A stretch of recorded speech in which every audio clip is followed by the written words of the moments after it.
Good morning, everyone, and thanks for joining us today in this webinar. Software payments and the taxation aspects relating to that have been a subject matter of dispute and litigation for over 2 decades in our country.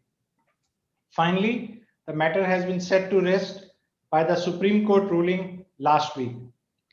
We have an eminent panel today to discuss the Supreme Court ruling, what the important aspects of this are, as well as how it will pan out in terms of the future, especially vis-a-vis the industry. So let me introduce the panel first. I'm Vikas Vasal, National Managing Partner Tax for Grant Thornton Bharat. I have with me Amit Gupta, who is Director Tax with Dell Technologies. He's a senior tax leader in Dell and looks after not only India, but many other tax jurisdictions. Therefore, he brings in a rich experience of global expertise on tax matters. Amit has been at the forefront on various cross-border issues that his company and the industry at large face and has been an eminent voice on these subjects. We also have K. Balasubramaniam with us. He is a Vice President and Global Head for Corporate Tax with Wipro Limited. Like Amit, he dons a global hat and looks after many other tax jurisdictions beyond India. Bala has witnessed the growth of IT and ITS sector and has been in the thick and thin of taxation issues surrounding this sector. And he has been eminent voice on many platforms, including various business chambers. Next, we have with us is an eminent legal brain, Sunil M. Lala, who incidentally is also my colleague, chartered accountant and a lawyer. And works as a tax counsel and is a known name in India in the field of tax disputes resolution and is part of various legal associations and front ends on the various issues surrounding the multinationals. We also have Sujoy Paul, who is a chartered accountant and who looks after various corporate tax issues and has been closely keeping track of the developments relating to taxation of software payments over the last many years. So let's begin with the discussion on the topic today that we have. Interestingly, it all started with some of the high courts giving a favorable rulings in favor of the taxpayers, like Delhi High Court, whereas there was a different set of rulings coming from different high courts, especially Karnataka, and which all added to the disputes and the prolonged litigation. 2 decades, yes, 20 years plus it has taken for us to resolve this matter in terms of deciding copyright versus copyright articles or material. Some very interesting discussions have come up from the ruling in terms of the sale and distribution of shrink wrap software, exclusivity of the contracts, the eminence of treaties, what role do these play, the prominence of the OECD commentaries and what roles will they play, and last but not the least, the new set of legislation which are coming up in terms of equalization levy, significant economic presence. We will touch base upon all these. But before we get into a discussion mode, I think it would be good that we have a look at what the ruling says. Therefore, I will request Sujoy to take us through the fine print of the ruling, especially covering some of the highlights of the ruling which have an actual impact. Sujoy, over to you. Thank you, Vikas. Good morning, everyone. So as Vikas explained, this is a landmark ruling and it has resolved the 20 years of litigation and one of the most litigated topic on international tax, which is taxability of software payments, especially for the shrink wrap software. So if you read the ruling, it's a 226-pager ruling by the Supreme Court, wherein I think Supreme Court has actually, the ruling itself, the Supreme Court's own ruling is about 200 plus pages. And it has really very interestingly and very beautifully touched upon various concepts which have been, in detail examined by the Supreme Court on various aspects and then reached to the conclusion. So I'll just take you through those key highlights in the next 4 slides. So to start with, a very strong reliance have been placed on the provisions of the Indian Copyright Act 1957, wherein the Supreme Court has categorically held that software is actually a copyright of literary work. It is specifically coming out of the definition of literary work in the Indian Copyrights Act. And it has specifically highlighted that the rights which are specified under Section 14A and 14B of the Indian Copyrights Act is actually relevant. And unless those rights are actually included in a particular contract or a transaction, it will not amount to a copyright exploitation by the parties. So the 14A, 14B rights are extremely important, as highlighted by Supreme Court. It is, while discussing the various other provisions of the Copyright Act, the Supreme Court also said that what is important is the right to reproduce, to differentiate between the right to reproduce the software versus the right to use of the software. Any right which is a reproduction will potentially or actually be a copyright exploitation, versus a mere use of the software is not going to be an exploitation of the copyright. So there is a clear distinction of that. And through this discussion, the Supreme Court has actually put a complete stamp on the concept which has been actually propounded in the OECD guidelines and also followed by various high courts subsequently, which is the concept of copyright versus copyrighted article. So that's the, in a snapshot, what the Supreme Court has said on the Copyright Act. Now, using these provisions, it has tried to interpret very beautifully the distinction and how the royalty definition under the domestic law and the Indian treaties, which has been part of the dispute, or which has been examined by the Supreme Court, has been beautifully examined by Supreme Court. So from a domestic law perspective, the Supreme Court accepted, and it was categorically said that the definition of royalty under the domestic law, which talks about transfer of all or any rights in respect of a software, including granting of a license, is wider in scope as compared to the relevant treaties. The treaties actually only talk about the right to use or the use of a computer software or use of a copyright. Now, again, the Supreme Court said that while dealing with the copyright, one has to look into back to the Copyrights Act, and both under the domestic law, under the treaty, unless the transaction contains the rights, or it where the copyright owner is giving her the rights specifically stated under 14A and 14B of the Copyrights Act, it will not tantamount to royalty either under the domestic law or under the treaty. I think this is a very important observation made by the Supreme Court, and clearly acknowledging the fact that the amendment made by Finance Act 2012, wherein an expression 4 was added to expand the scope of the software royalty. Despite that, unless the transaction contains those specific rights, it will not tantamount to a royalty. I think that was one of the very important observation by the Supreme Court.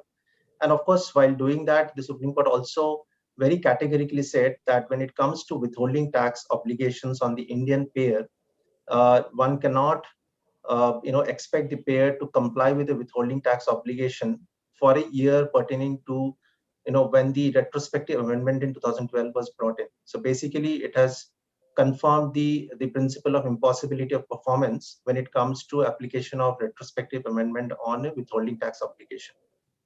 So yeah, moving to the next slide. The next very important observations what was made by Supreme Court was, after examining multiple end user license agreement which was placed before the Supreme Court for examination, the Supreme Court held that the license word which is used in the ULS is actually not a license which will qualify as a copyright exploitation under the Indian Copyrights Act, because it's a very limited license, and under that ULA, the license is subject to a lot of limitations around sub-licensing, reverse engineering, or modification or reproduction of the software by the end user or by the distributor. Therefore, one should not get carried away by the word license. In fact, this was one of the bases in which some of the Karnataka High Court judgments have actually held against the taxpayers, that because there is a word license being used, it tantamounts to royalty. And therefore, the Supreme Court also concluded, therefore, the license which is envisaged in the ULA is actually in the nature of a sale of goods. And for that matter, it also relied on its own decision, which was the Tata Consultancy Services versus State of AP, wherein software was considered as a sale of goods and subject to sales tax levy. The next very important observation made by Supreme Court, and this came out of the arguments put on by the Taxpayers Council, was the doctrine of first sale or the principle of exhaustion. Now, this is also coming out in a way from the reading of the ICA, which is the Indian Copyrights Act. And in fact, the Supreme Court very interestingly looked at the amendments made by the government in the Indian Copyrights Act, which in a way kind of envisage, or which the law itself is envisaging the existence of the principle of first sale. Now, this principle, in a very nutshell, it essentially means that a copyright owner exhausts itself its distribution right in the copies of the computer program after it makes the first sale. So in a very simplistic way, when the copyright owner is given a right for reproduction to a particular distributor, or as somebody who is able to copy and sell those copies in the market, the subsequent sale doesn't need any approval again from the copyright owner, and therefore the doctrine or the principal exhaustion stops at the level of the copyright, the distributor itself. Therefore, the subsequent sale is nothing but a sale of product, and it will not be subject to the provisions of ICA, or at least will not have the rights conferred by Section 14 of the ICA. So this is a very different concept, and it has been vehemently discussed by Supreme Court, relying on not just the Indian Copyright Act, but also relying on multiple decisions both in India and outside India. Moving to the next slide. The Honorable Supreme Court also has laid, while the decision was broadly both on domestic law and the provisions of the Double Taxation Avoidance Agreement, but the conclusion of the ruling was primarily based on the provisions of treaty, and there the Supreme Court has again certified, or you can confirm, the importance of OECD guidelines, and it has said that OECD commentaries are having significant persuasive value and can be relied upon when interpreting the scope of treaty provisions. And specifically on the observations of Indian observations, or India's reservations to say on various articles, and specifically India has given reservations on the software taxability concept as given by the OECD. The Supreme Court mentioned that those reservations are really of no use unless the specific treaties are amended. In a way, therefore, the treaties as it stands today needs to be interpreted in light of the OECD guidelines. And while doing so, of course, the Supreme Court has confirmed the Delhi High Court judgment, which are the judgments which are in favor of the taxpayers so far, specifically in the case of Ericsson, Nokia, Infrasoft, and the advance ruling in the case of Dassault and GeoQuest. And specifically, it also overruled the Karnataka High Court judgments on Samsung and Synopsys. So really, in a nutshell, all these judgments were considered, and the ruling was given by Supreme Court, overruling as well as affirming the Delhi High Court judgments. Moving to the next slide, I think some of the very basic principles which have been also considered and confirmed by Supreme Court was on the issue of withholding tax, wherein the tax department was obviously giving a view that there was no requirement by the Indian payer to examine the taxability, and it was only simply required to withhold tax under the Section 195, and therefore the treaty provisions or the treaty eligibility of the recipient need not be examined at the time of payment, which was completely overruled. And relying on the Supreme Court's own judgment in GE Technology, which was passed several years back, and it overruled the Pilcom judgment, which is specifically dealing with 194E, which is on sportsmen and not on regular payments for 195. The Supreme Court said that even at the time of withholding of taxes, the Indian payer is supposed to look at the treaty provisions, and if the treaty provisions are more beneficial, then that should be applicable. And of course, while doing so, it also clearly confirmed that the charging provisions and the machinery provisions of the income tax law, which is Section 9 and 185, are interlinked. So one has to apply both these sections together right at the time of taxability. So unless the payment is taxable in the hands of the recipient, which is the foreign distributors or the in this case, it will not be subject to withholding tax. So this is in a nutshell the highlights of the Supreme Court findings on the judgment. We'll obviously discuss it more in detail on the specific points as we move ahead with the discussion. Vikas, over to you. Thanks, Sujoy. Interesting comments and interesting nuggets in the overall ruling. Bala, interestingly, how do you think it will pan out vis-a-vis the GST and other laws? Will there be some implications? Of course, we have the TCS ruling with us, but what's your view in terms of the GST and other allied legislations now? In fact, thanks, Vikas. Thanks for the opportunity to speak to all of you. It was a wonderful summary that was presented just before. I think that gives a good overview of what the Supreme Court views are on this. Coming to your specific question on GST, I think in GST we did not have a problem of differentiation between goods and services, which we used to have in the service tax and the VAT regime. So the problem is not there in GST, for it to be addressed. So the Supreme Court decision does not, enhance or do anything, adverse to the position in GST for sure. But I think what we need to look at is what other implications it could have, which I think you alluded to in your opening remarks on equalization levy. In fact, there's a different animal of TDS and TCS on goods.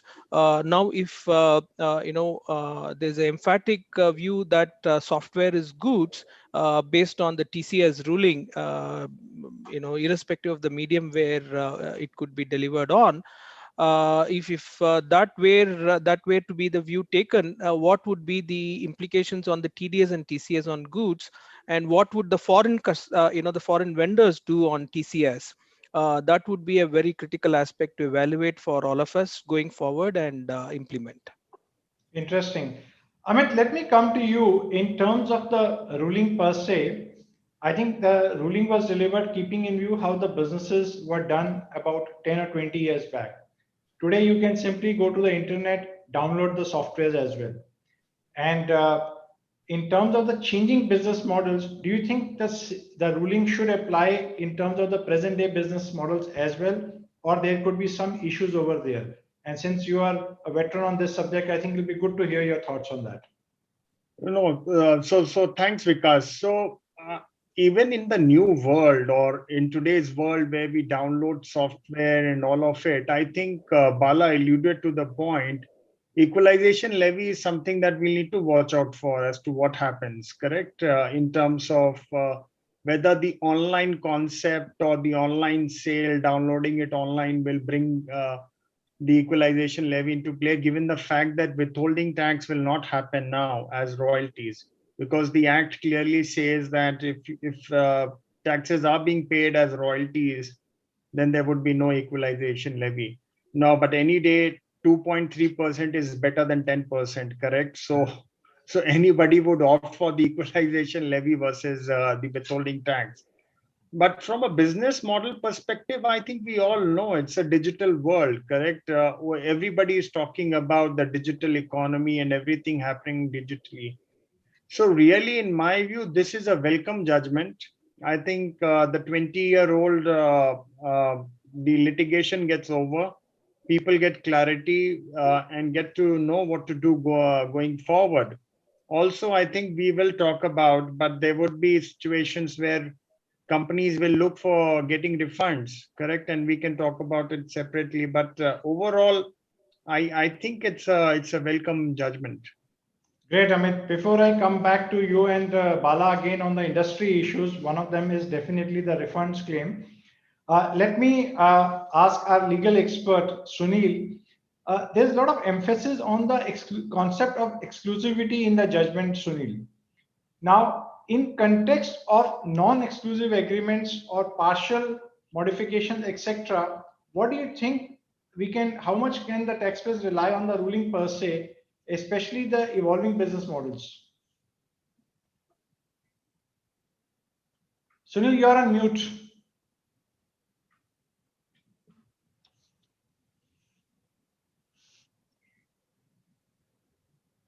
No, we can't hear you.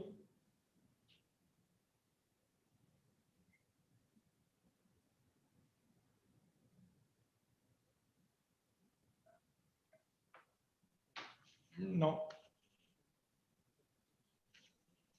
Vikas, meantime, there is, I think, a question on the.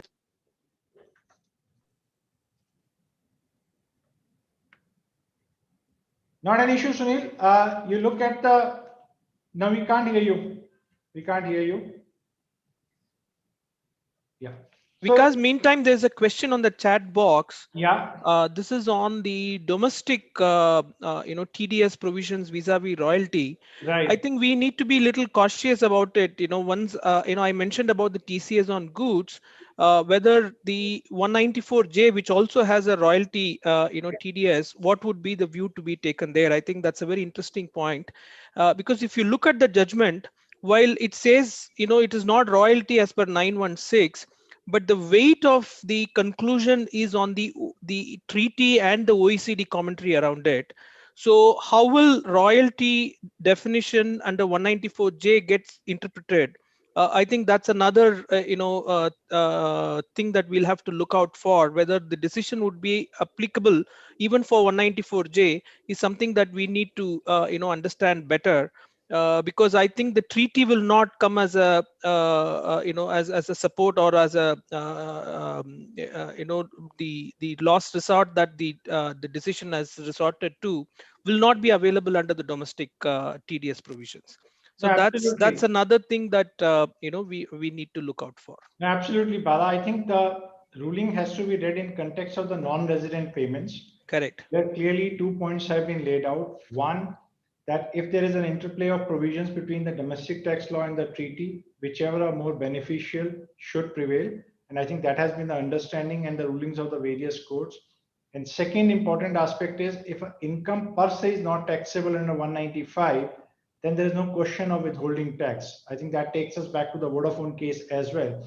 Now, since we are on the issues, on the industry specific issues, so Bala, 20 years is a long period of time. I think the payer as well as the recipient have adjusted to the new agreements in terms of the overall cost of the software and the royalty payments per se, if we call that, if we use that word.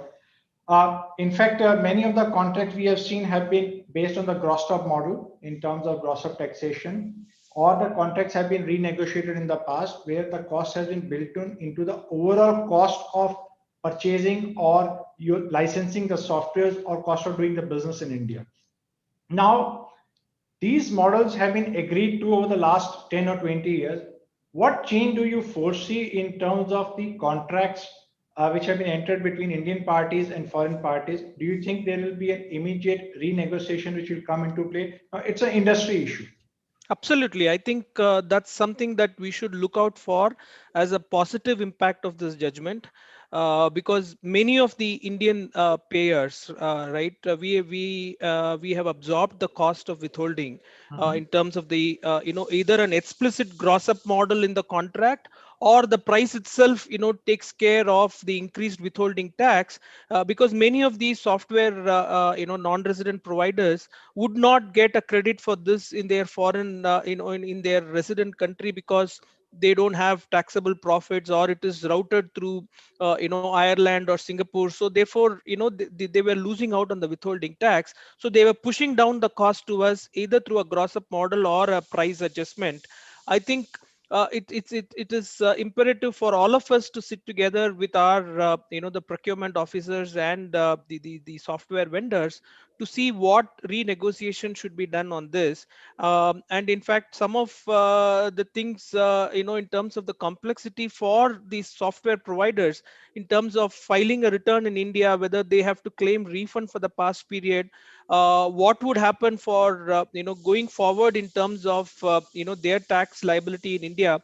All of those issues also have to be re-evaluated and re-engineered in the light of this judgment, Vikas. So I think probably what Amit also mentioned, that we'll have to look into 2 or 3 aspects. One is definitely the overall cost of the contracts now. They may go down, okay, based on the renegotiations which the Indian parties and the foreign non-residents will enter into, because in certain cases the cost runs into multi-millions of dollars year-on-year basis. Second important aspect which arises is in terms of the past cases, okay, especially those cases which were part of the batch of appeals. I think there are about 80 or 100 cases which were part of this Supreme Court ruling, and also those cases which have not been appealed further, or the parties have accepted and moved ahead with that. Now, what happens to the refund on those? In terms of both the kind of cases, where the cases have been have still been litigated, and those where these have been accepted. So Bala, and followed by Amit, what are your views on that? No, in fact, very interesting because I saw it online when the Supreme Court hearing was happened. Samsung withdrew their appeal to go under the Vivad Se Vishwas scheme. That was and I don't know what is going to happen in that, because they are going to pay 100% of liability under the Vivad Se Vishwas scheme.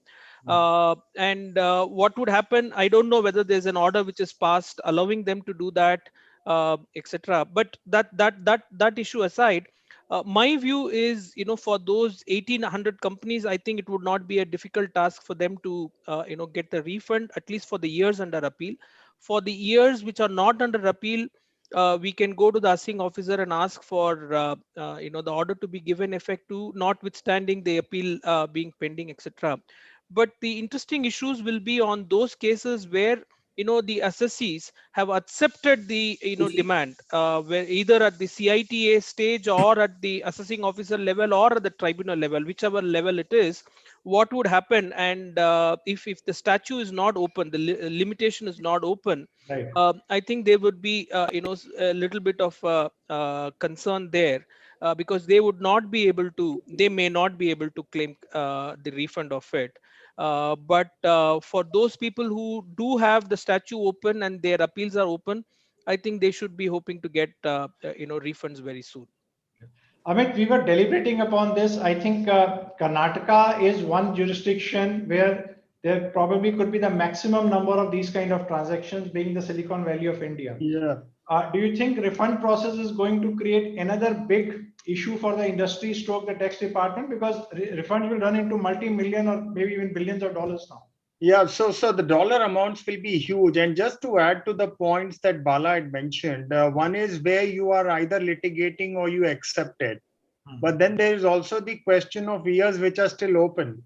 Yeah. Where withholding may have happened now, and the tax returns can still be filed. Now, up till 31st March, you can still file the tax return for FY 1920, correct? So you can still file a refund claim. Then 2021 is still open. The financial year is still not closed. So the government will be looking at a plethora of refund claims coming through. Now, how would the government react? The question is equalization levy. They have that with them. The other thing would be the department may also look at challenging PEs. Correct. That would be the new thing that may come up. Hey, saying, okay, you've got a relief from the Supreme Court only where you don't have a PE. Correct. Now they may say, okay, one can get creative, find a way of because under 195 you need a declaration, a no PE declaration, irrespective of wherever you fall. So that's where it can become interesting. So the point is, let's be very clear. When you will be under pressure, the government will be under pressure now, given this judgment. Withholding taxes will slow down. Refund claims will start getting filed. They will go aggressive on the refund claims. Let's be very clear. They'll scrutinize each and every aspect. The first thing that they may question is, tell me how you don't have a PE. Prove it to me. Whatever. I'm just saying that this would be an interesting journey, not an easy one. And even to the point, they have won the cases in the Supreme Court. Let's be very clear on withholding taxes, saying there should be no withholding, there's no tax. Again, even for those 80 or 100 people, I'm not sure now. Again, one will have to look at the statute of limitation and all of it, whether anything new can be brought in or not brought in and all of it. But yeah, it should not be. But then it would be an interesting journey going forward. Sure. So renegotiation of the contracts, overall cost likely to come down, TDS not to be deducted, refund claims need to be evaluated. Sunil, let me come back to you on the issue of interpretation of exclusivity in context of software distribution agreements. There's a lot of emphasis on that. What's your view on that? So really, where does this condition of exclusivity come? So it really comes from the Copyright Act, which when it defines copyright, it says copyright is an exclusive right, and which encompasses what other rights. But the prerequisite for a copyright, it's a it's a exclusive right. And this is something which is, even commercially well accepted. So if I'm an author of a book, I will either give Wolters Kluwer the right to publish it, or I'll give it to Taxman. I can't give it to both of them. So it has to be an exclusive right for it to be a copyright. So though exclusivity is a prerequisite for a copyright, it may not be sufficient for a right to constitute copyright. And let me demonstrate that. So if I was to give, let's say, a Taxman an exclusive right to publish my book, then I'm really giving them a copyright. They can make copies of it. Now, Taxman may have a number of distributors, and and let us say instead of those 5 distributors, Taxman gives an exclusive right to one of them, which is M&J. So I have given an exclusive right to Taxman to publish those books, and nobody else can do it. And Taxman has given M&J an exclusive right to distribute those books. Now, in the first instance, it would amount to a copyright because Taxman has a right to make copies thereof and distribute it. In the second scenario, though the right is exclusive vis-a-vis Taxman and M&J, there is no right given to M&J to make copies of the book and sell it. So if M&J wants to sell the book, they'll have to get in touch with Taxman, and they don't have a right, so to say, to copy. So even though the right is exclusive, it would not amount to copyright. And to know this difference, there is a case which, I had argued some 10 years back, I think, in the case of Novell Inc., Mumbai Tribunal, where this distinction is there between the two contracts. And the one which has a right to copy was held to be royalty, and the one which did not have the right to copy was not held to be royalty. So though exclusivity is a prerequisite for a copyright, by itself is not sufficient to constitute a right to consider a right to be copyright. Okay. And Sunil, taking your argument further, if the distribution agreement does not give you exclusive rights, yeah, because of the various global limitations which a multinational may have, yeah. will that have a different interpretation of this ruling, or the ruling can be extended even in those cases? No. So if there is no exclusive right, then the facts become even stronger. Because then there is no question of there being copyright. The question of copyright arises first if there is exclusivity, and 2, there is right to copy. So if there is no exclusivity, and obviously there is no right to copy in a distributor, then the facts become even stronger for a department to allege that there is royalty. And how about a situation where partial rights for modification are also granted? So I think you must have a look at Novell, where I think some partial rights were given. So what happens, one has to look at it practically. So let's say if I have written a book and I've told that particular person to publish, and the publisher comes and tells me that, look, there are some typos in your book. And I tell them, okay, I give you the right to put a comma and a full stop and correct the typos. So he's modifying my work in that sense with under my say so. So I would think in such a situation, in the facts which I have mentioned, it would still be possible to argue that there is no copyright. Okay. In these situations, so long as it is done with my approval. So Sujay, we were deliberating upon the partial rights in the underlying copyright and making modifications. You want to add further to what Sunil mentioned?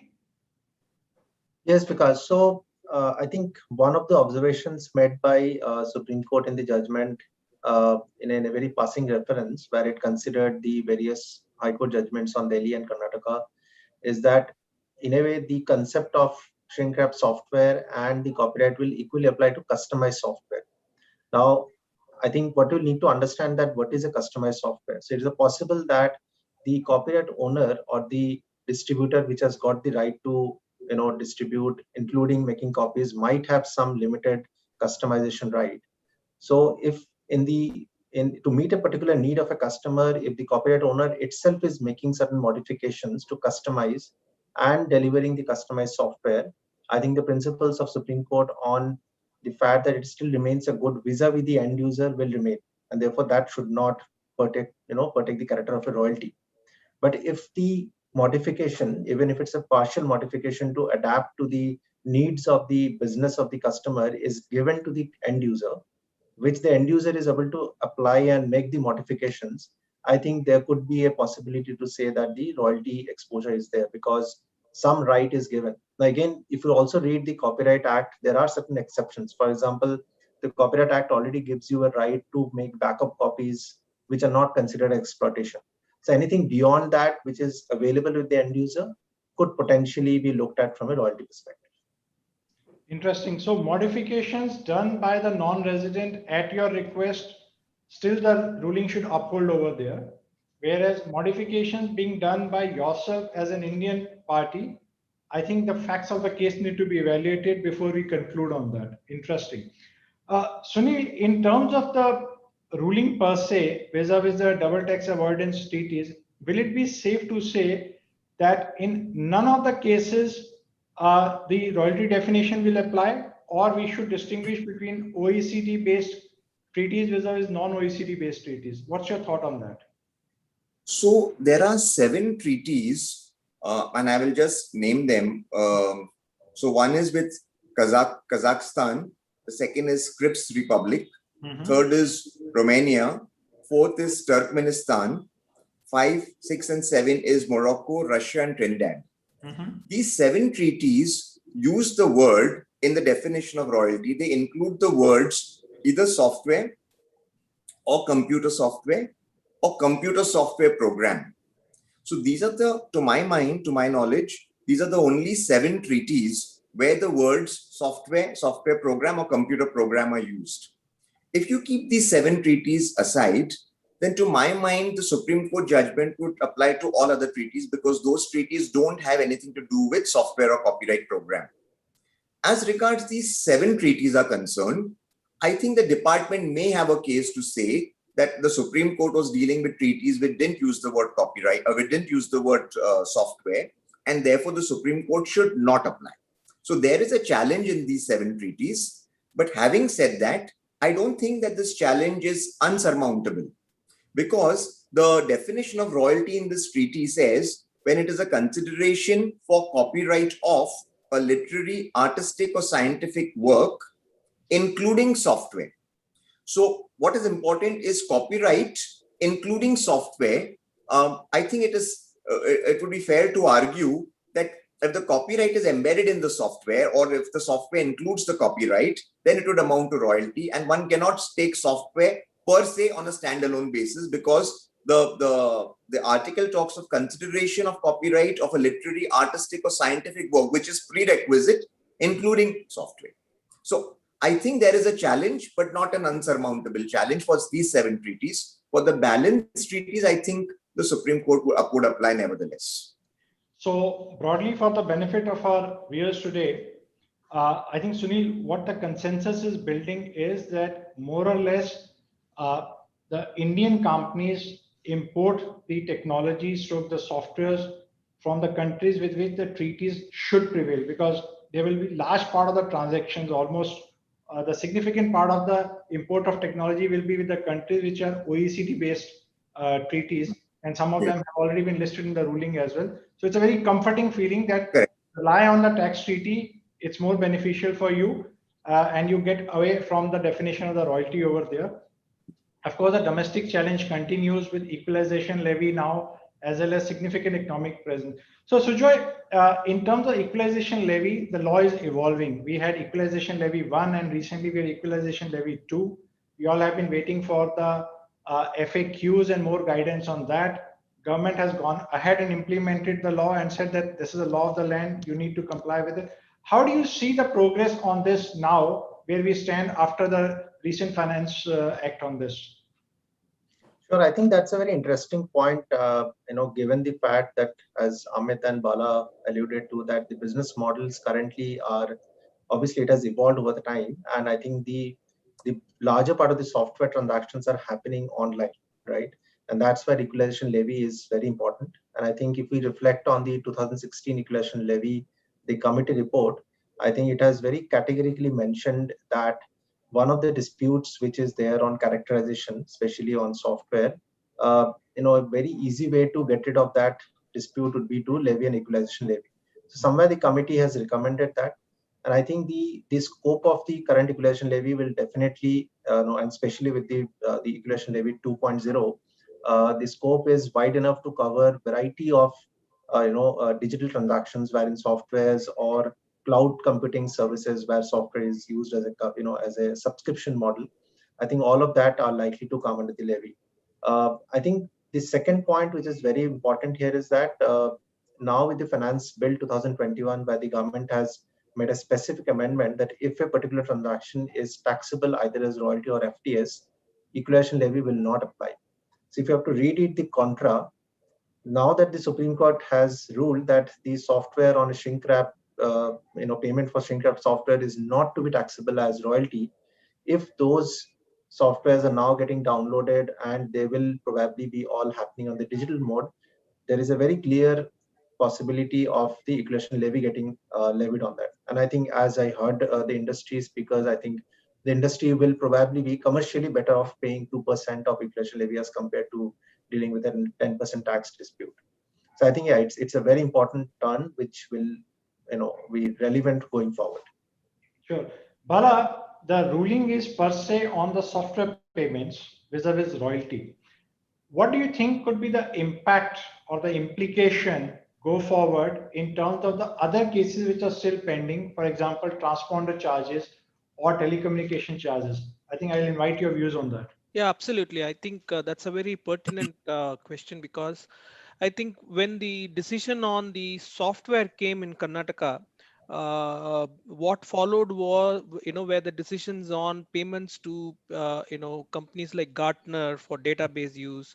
There are multiple other decisions across the country on, the satellite companies and the transponder charges, the telecommunication expenses and all that. I think those are, also issues which are, pending to be considered by the Supreme Court. What I feel is some of the observations, the findings made by the Supreme Court in the software, judgment would be applicable, for these decisions as well, especially the payments for database. While there are legal arguments, for and against, but specifically the Karnataka High Court followed the Samsung decision, while holding that the payments to Gartner is royalty.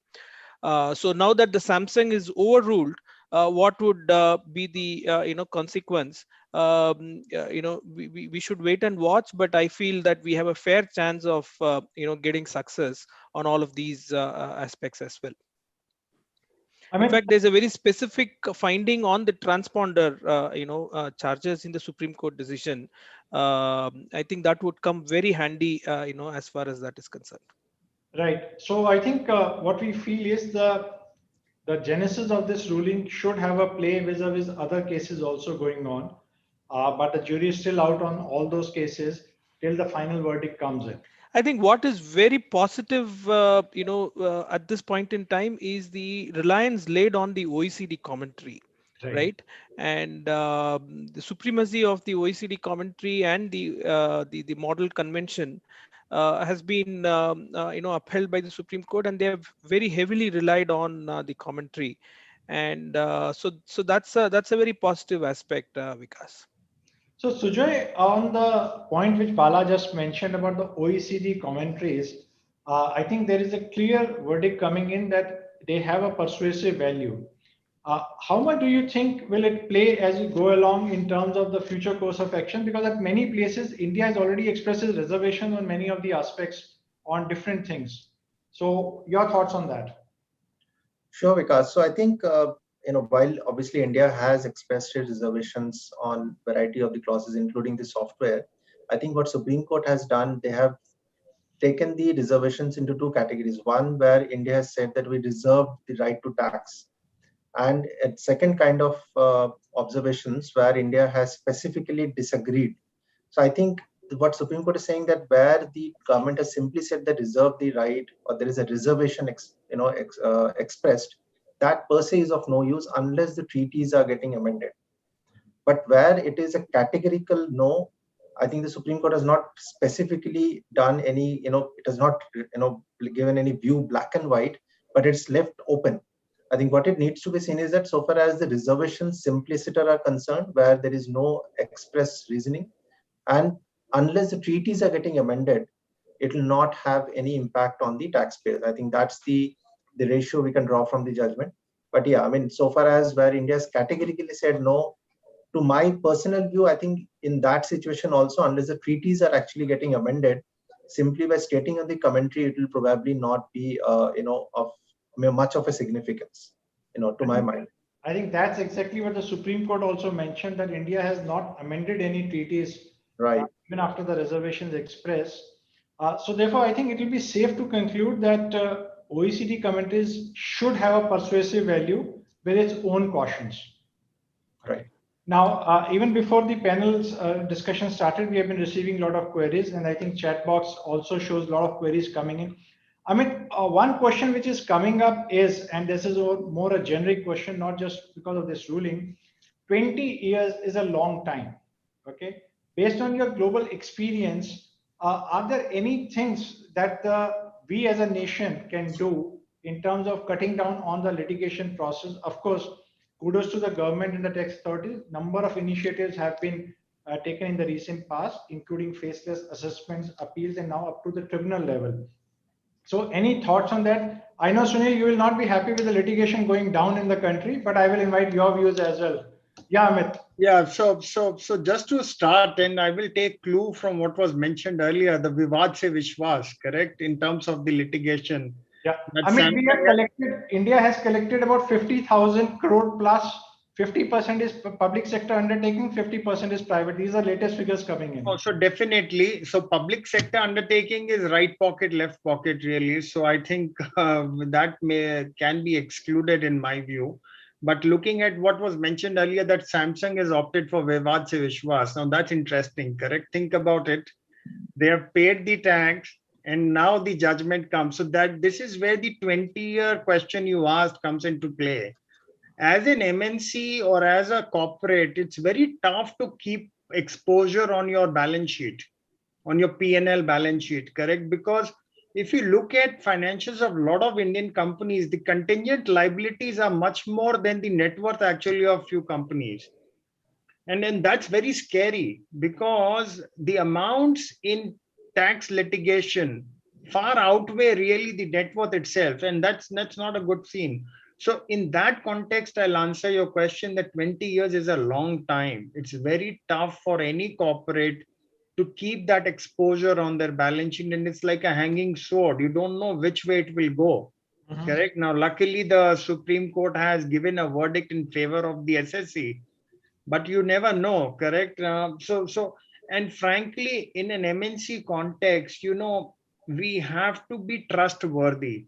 I'm saying that because specifically in the context of Vodafone and all the history of retrospectivity and all of it, even when a judgment comes, actually you speak to corporate, your headquarters, they still have their doubts and that was one of the things we were discussing yesterday as to whether there can be any amendment now done to overrule this. And we clearly said now tax treaties have not been amended, correct? So really there could be a limited scope to do something on this, but really overall it's quite a scary, it can be scary to keep such kind of litigation open for so many years. And as a country, we need to fasten that process. We need to get certainty as quickly as possible. Sunil, your quick reaction to that. I think there are a lot of reforms also which are being asked for on the judicial side as well.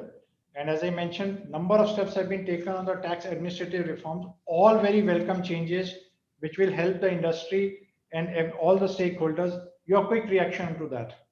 No, so just, though we are all happy with the Supreme Court ruling, there is one small fear I have. And, while we all accept that a unilateral amendment in the act cannot be imported into the treaty, and we have Delhi High Court, Bombay High Court, we have judicial global precedents on this. There is one catch here. These decisions don't really deal with Article 3.2. Now, Article 3.2 says that if a particular term is not defined in the treaty, then one may borrow it from the domestic law. Right? Now, if one speaks of process, in connection with transponder, So word process is used both in the treaty, it's used in the act, but the word process is not defined in the treaty, but it's defined in the act. And can somebody argue, can a revenue argue that, these decisions don't consider the import of 3.2? And if one goes by 3.2, then really one can borrow process and put it into the treaty. So though we have number of decisions in favor, we don't have anyone dealing with this aspect of the matter. Now, to overcome this, what comes handy is Supreme Court has given significant importance to the commentary of OECD. And in the context of process, if one looks at the OECD commentary, then OECD is really saying that the process has to be secret. So India and Greece spells out a payment for a secret process, but there are 57 treaties which says payment for a secret formula or process. And the issue is whether the secret would apply to process or formula. The OECD commentary says that secret would apply to even the process. Now, if one goes by Supreme Court and takes that into account, then notwithstanding 3.2, because 3.2 says unless the context otherwise requires. Now, in the context of process, the one would read the definition as in the treaty, consideration for process. And if you borrow the meaning from process or process from the act into the treaty, it would mean consideration for a secret process by transmission through a transponder, whether or not it is secret. So when you say a secret process, whether or not it is secret, and you give importance to OECD commentary, which Supreme Court has done, then notwithstanding 3.2, I would think the revenue should fail in this argument. And in a case, we had argued a case of Reliance Jio, where the first year was covered in our favor, and in the second year, the revenue had taken exactly this argument, what I'm just mentioning to you. And Mr. Pramod Kumar, Mumbai Tribunal, made a distinction between treaty term and word and said only treaty terms can be imported. So you can import royalty definition if it is not defined in the treaty. But if there is a word defining a royalty, then that word is not a treaty term and you can't dissect it further and go to the act. Barring this, I think, seeing how enthusiastic our revenue is, this possibility can't be ruled out. Having said that, we would still have a case to argue that Supreme Court should apply. I think so. A word of caution, but with positive intent, right? Yes. Okay. Interesting. Very interesting perspective, Sunil. Thanks for that. Sujoy, in your summary introduction for the ruling, you mentioned about the concept of first sale and exhaustion discussion. I think there are some comments coming up in terms of, can you elaborate a little bit more on that so that viewers are clear on that? Sure, Vikas. So basically, this is a concept which has been taken up by the Taxpayers Council before the Supreme Court, and Supreme Court has beautifully taken record of that and analyzed it independently, reading this Indian Copyright Acts. I think as a nutshell, what it means is that it's a legal concept. What it means is that the copyright owner essentially exhausts its distribution right after the copies are sold for the first time. So if you read it, if you take a simplistic example of the author of a book and the publisher. So when the author of the book has given the right to publish the book and create copies to the publisher will create copies and sell it in the market. So obviously the payment made by the publisher to the book is definitely royalty because it has got the right to copy and it is creating copies for commercial exploitation. But once those copies are created and then it goes in the chain of the distribution from the publisher to distributors to retail, shops, and then to the end user, the subsequent sale is not subject to any further rights.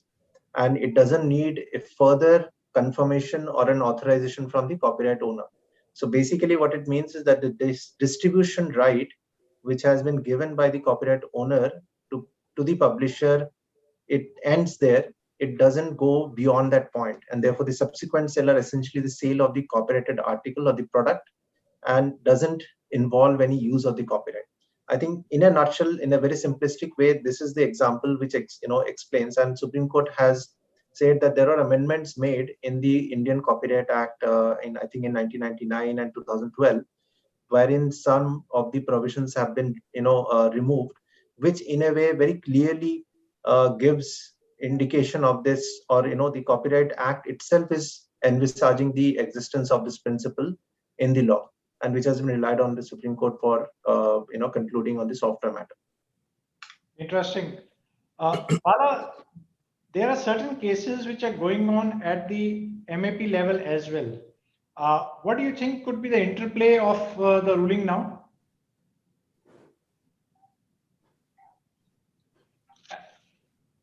Bala, I think I'm not audible to you.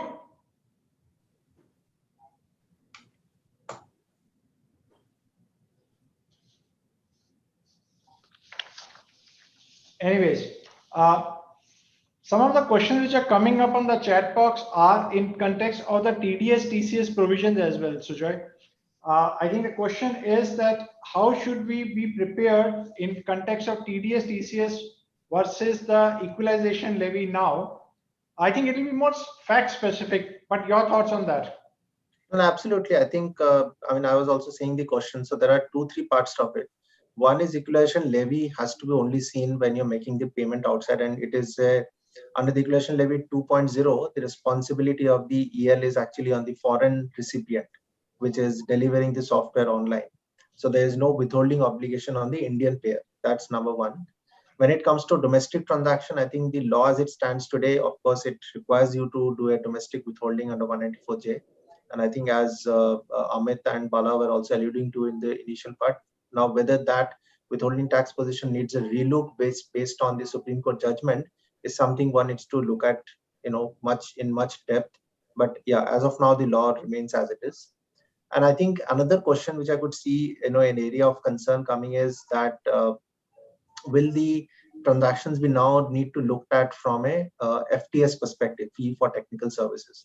Now, interestingly, FTS versus royalty is very much an issue when it comes to transponder charges, services, or international private list circuit kind of transactions, but it is not there in the software. Software has always been the litigation around the classification of a copyright.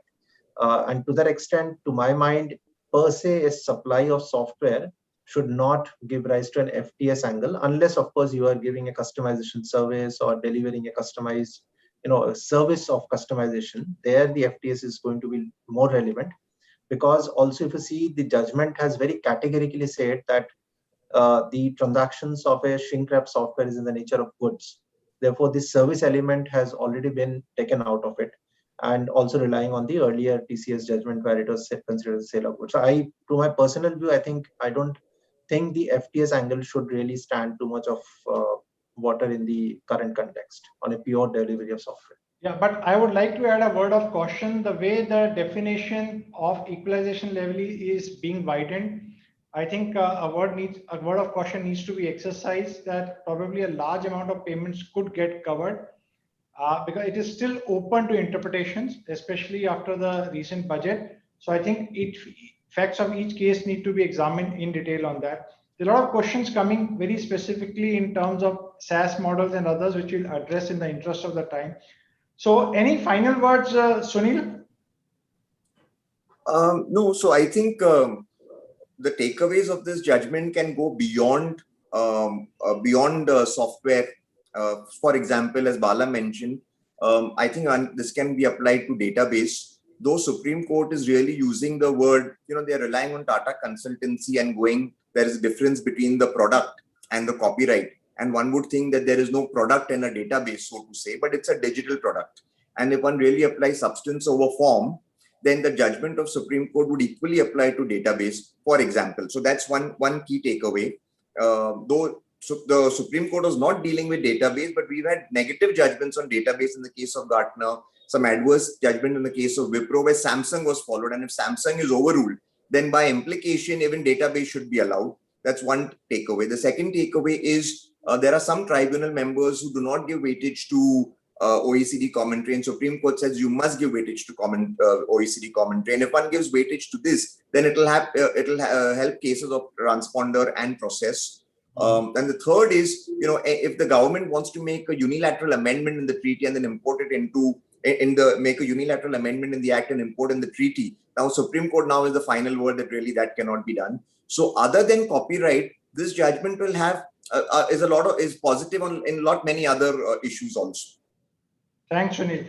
Bala, I know Wipro had a specific, was an outlier with the Samsung ruling. And I think both you and Amit are based out of Karnataka. So any final reaction to the ruling? No, absolutely. I think I welcome the judgment, though belated. I think it's a wonderful judgment. There are many positive aspects that will come out of this judgment, as Sunil mentioned. The other thing is the comment on the retrospective, taxation. Whether withholding would be affected by that. I think that's a very critical argument which was put forth by us and has been accepted by the Supreme Court, because you can't impose an impossibility on a withholding agent, right? We are only an agent for the government. So, and reading that with the GE technology decision of 2010, I think it's a very positive outcome on the TDS aspects, right? Because now the focus is more and more on TDS, because if you look at it, every budget, the amendment is on the TDS provisions and the TCS, the animal which is now coming into the play. So so that's a very positive aspect. The other aspect is on the MAP, right? The question that you asked, which I couldn't answer. I think the Supreme Court decision would equally apply in MAP proceedings as well, and we can see those MAP proceedings being concluded very soon. The other thing is on the other side, right? Countries like Australia is trying to tax software as royalty in their country, importing the India-Australia treaty. Now, the Supreme Court decision of Australia was used against the Indian IT players in Australia. Now, what will happen, with the Indian Supreme Court ruling, on royalty aspect, whether this would have, some amount of negotiating power between India and Australia, we need to look at. There are a lot of MAP proceedings, pending in that area as well. So India being a net importer of technology and a net exporter of services, I think this ruling is a very critical ruling, which will hold the water for many years to come. Vikas. Very interesting thoughts, Bala. Not only India, but overseas reactions also need to be looked into, because we have seen in the past how one change in India triggers reaction overseas. Amit, your final take. Yeah, so there are, as you can see in the Q&A, there are a lot of questions on software as a service, correct? I think now the focus moves from shrink-wrapped software to where customized software comes into play. So what I'm seeing is there would be questions definitely that will come up. There are questions that have been answered. There would be still more questions that will come up, and people will have to look at their business model specifically to see what applies and what does not. Welcome judgment and welcome relief. But we'll have to wait and watch and definitely look out as the points we had discussed, refunds, how the tax office reacts to all of this, and what happens next. Thanks, everyone. In the interest of time, we would like to call the session to a close. Thank you very much for joining in. I would like to thank each of the panel members, Sunil, Sujoy, Amit, and Bala, for your deep insights and sharing your rich experience and expertise with all of us. Thank you very much.